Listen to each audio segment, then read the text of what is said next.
Trump ní lọ́la ni òun yóò dáná sun Iran pátápátá. Olórí orílẹ̀-èdè Amẹ́ríkà Donald Trump jáde síta ní òwúrọ̀ òní yìí. Ó sì kéde fún gbogbo ayé pé nǹkan ìyanu kan ti ṣẹlẹ̀ láàárọ̀ yìí o, ọjọ́ 5 oṣù kẹrin ọdún 2026. Ní gbogbo àgbáyé bá lanu tí wọ́n sì ń béèrè pé irú nǹkan ìyanu wo ló wá ṣẹlẹ̀ bẹ́ẹ̀. Trump ní ìyanu tó ṣẹlẹ̀ ni pé ajá kan ló lọ sílé ẹkùn tó bọ̀, pé bí gbogbo ayé bá ti wá ń kí ajá kú ewu kí wọ́n máa kí ẹkùn náà kú ewu.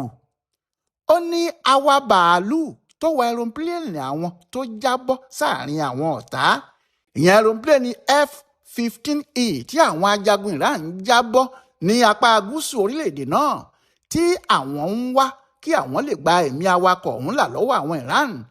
Àwọn ti rí awakọ̀ bàálù àwọn náà gbà jáde o. Òòyẹ̀ làwọn rí gbé jáde kúrò ní orílẹ̀-èdè Iran. Ó farapa díẹ̀ ṣùgbọ́n yóò gbádùn ṣáá ni. Adìyẹ kì í ti ẹsẹ̀ kú. Èyí tó ṣẹlẹ̀ sí yìí kò ní pa. Ohun tó jẹ́ kí Trump sì máa pe kinní náà ní ìyanu ni pé kò yá bẹ́ẹ̀ kí ọmọ ogun kan tó há sí àárín àwọn ọ̀tá ẹ̀ kó sì ríbi jáde tàbí kí àwọn èèyàn rí gbà jáde. Ó ní gbogbo ẹni tó bá sì gbọ́ ọ̀nà tí àwọn fi rí gbà jáde yóò mọ̀ pé Amẹ́ríkà kò ní fi ọmọ ogun ẹ̀ ẹyọ kan báyìí sílẹ̀ pé kó gbé sójú ogun. Níbi yòówù tí ọmọ ogun Amẹ́ríkà bá wà làwọn yóò ti gbà á jáde, torí gbégbé kì í gbé oko gbé sí, ọmọ inú odi kì í gbẹ̀yìn odi. Trump ń sọ̀rọ̀ yìí pẹ̀lú inú dídùn àti ìgbéraga ni o.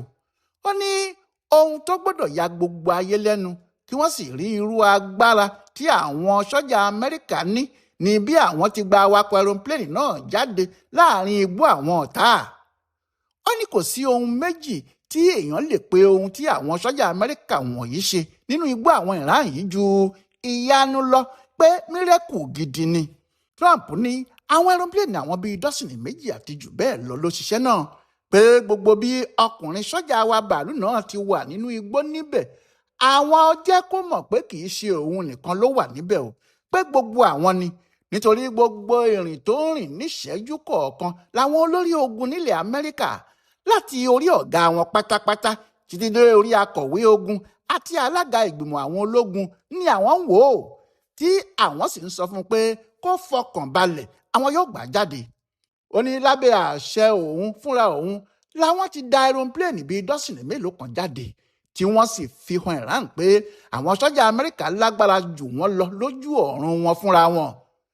Nítòdodo sì rèé o, bí àwọn sọ́jà Iran ti ń sáré gidigidi láti lọ síbi tí ọkùnrin awakọ̀ bàálù náà sá pamọ́ sí nínú igbó, nítorí àwọn náà ti mọbẹ̀. Bẹ́ẹ̀ ni àwọn Amẹ́ríkà ń ju bọ́ǹbù láti ojú ọ̀run lù wọ́n, tí wọ́n sì ń tú àwọn sọ́jà tó ń sáré lọ náà ká, tí àwọn sọ́jà Iran yìí kò sì ríbi débẹ̀ tí àwọn ti Amẹ́ríkà yìí fi dé láti gba ọkùnrin náà lọ́wọ́ wọn. Bẹ́ẹ̀ ló ṣe jẹ́ pé àwọn sọ́jà ajagun méjì tí wọ́n wa àwọn ọkọ̀ tó ń kó èèlò tí wọn yóò lò láti fi kojú Iran, wọ́n ti ríbi jáde o, lẹ́yìn tí àwọn Iran ti já àwọn aeroplane náà bọ́, tí àwọn awakọ̀ wọn sì ríbi sá jáde tí wọ́n bẹ́ dànù sínú igbó. Àwọn ará Iran fẹ́ mú àwọn awakọ̀ náà kí wọ́n lè fi ojú Amẹ́ríkà gbolẹ̀ ni, kí wọ́n sì fi wọ́n hàn gbogbo ayé pé alábùkù ni Trump àtàwọn èèyàn ẹ̀. Àwọn sì ti fàbùkù tí wọ́n fẹ́ kàn wọ́n. Níbi tí ọ̀rọ̀ náà mú àwọn ará Iran yìí lára dé, wọ́n pàṣẹ fún gbogbo àwọn ọmọ orílẹ̀-èdè náà pé kí wọ́n máa wá àwọn awakọ̀ òfurufú náà o, kí wọ́n má sì jẹ́ kí wọ́n lọ níbikíbi tí wọ́n bá ti rí wọn, kí wọ́n mú wọn sílẹ̀ ṣáá ni. Bẹ́ẹ̀ ni wọ́n ṣe ìkéde pé ẹni yòówù tó bá bá àwọn rí i mú, tàbí tó bá jẹ́ kí àwọn rí i tí àwọn fi gbá a mú báyìí, ẹgbẹ̀rún mẹ́rìndínláàádọ́rin $66,000, ìyẹn owó dọ́là tàbí bí 100 mílíọ̀nù owó náírà tiwa làwọn yóò fún ẹni náà. Àwọn aláṣẹ Iran náà ń wá awakọ̀ bàálù Amẹ́ríkà yìí kárakára ni. Ohun tí Trump àti àwọn èèyàn ẹ̀ ṣe fi gbogbo agbára jàre láti rí i pé àwọn gba àwọn sọ́jà náà jáde, àti pẹ̀lú láti fi hàn wọ́n ní Iran pé àwọn ní agbára ogun yìí jù wọ́n lọ. Ìyẹn ni wọ́n ń ṣe lọ́wọ́ ṣá o, nígbà tí ìròyìn tún jáde pé àwọn aeroplane méjì míì tí tí wọ́n ń kó ohun ìjà àti ohun èlò lóríṣiríṣi lọ sí Iran ti tún há sáàrin orílẹ̀-èdè náà, wọn kò sì lè jáde, àti pé àwọn ajagun Iran ti ń fẹ́ ju bọ́ǹbù kí wọ́n sì já wọn bọ́. Ṣùgbọ́n wọ́n ní àwọn Amẹ́ríkà kò jẹ́ kí eléyìí ṣẹlẹ̀. Wọ́n ní kàkà kí eléyìí wáyé, àwọn yóò ṣe bí ọkùnrin. Ìyẹn làwọn náà bá kúkú fi bọ́ǹbù tí wọ́n já àwọn ẹrópléènì méjèèjì yìí bọ́. Wọ́n sì rí i pé wọ́n túká láti ojú ọ̀run ni. Kò sì sí ohun tí àwọn ará Iran tún lè ṣe sí i mọ́. Amẹ́ríkà fúnra ẹ̀ ti já ẹrópléènì ẹ̀ bọ́. Iran kò sì lè máa fi ìyẹn ṣakọ pé àwọn já ẹrópléènì tí Trump fi ránṣẹ́ bọ́. Ṣùgbọ́n Iran fi ṣakọ ọ̀kan tí wọ́n ti rí fọ́tò ẹ̀ nínú àwọn ẹrópléènì méjì náà. Olórí ilé ìgbìmọ̀ asòfin Iran Mohammadi Galibaf fi fọ́tò náà ránṣẹ́ sórí ayélujára pẹ̀lú ọ̀rọ̀ pé ó di ẹrópléènì 3 tí àwọn ti jábọ́ báyìí, àwọn míín sì ń bọ̀ o. Bí Trump bá ti ń rán àwọn ẹrópléènì ẹ̀ wá, bẹ́ẹ̀ làwọn yóò máa já wọn bọ́. Àmọ́ bóyá nítorí pé Trump mọ̀ pé àwọn fúnra àwọn làwọn já àwọn ẹrópléènì akẹ́rù náà bọ́ fún ni, kò torí èyí bara jẹ́, bẹ́ẹ̀ ni kò tiẹ̀ dá sí kó pariwo ọ̀rọ̀ náà síta rárá. Èyí tó ń pariwo ẹ̀ síta tó sì fi ń fọ́nu náà ní ti èyí tí wọ́n ti rí awakọ̀ wọn gbà jáde yẹn, tó sà ń sọ pé irú ẹ̀ kò ṣẹlẹ̀ nínú ìtàn Amẹ́ríkà, pé ẹnìkan há sí aginjù àwọn ọ̀tá bẹ́ẹ̀ kí wọ́n sì rí gbà jáde láàrin ọjọ́ kan sí kejì. Ó ní ìyẹn gbọ́dọ̀ sọ fún Iran pé àwọn kì í ṣẹgbẹ́ wọn o. Ó wá ṣeé ṣe o kó jẹ́ ohun tó mú tó fi tún sọ̀rọ̀ lọ́sàn-án òní Sunday ọjọ́ 5 oṣù kẹrin yìí rèé, tó ní ọ̀rọ̀ tí òun sọ tẹ́lẹ̀ kò yí padà. Lọ́la òde yìí lòun yóò bẹ̀rẹ̀ sí dáná sun Iran. Àárọ̀ Sátidé ló ti kọ́kọ́ sọ bẹ́ẹ̀ tẹ́lẹ̀, tó ní òun fún wọn lọ́jọ́ 2 péré, torí ọjọ́ 10 tí òun fún wọn tẹ́lẹ̀ yóò pé ní ọjọ́ Ajé Monday. Àmọ́ ọ̀rọ̀ náà tiẹ̀ ti yí padà pé tí wọn ò bá fi sí ojú ọ̀nà agbami Strait of Hormuz kó tó dọjọ́ náà, òun yóò dáná sun wọn ni.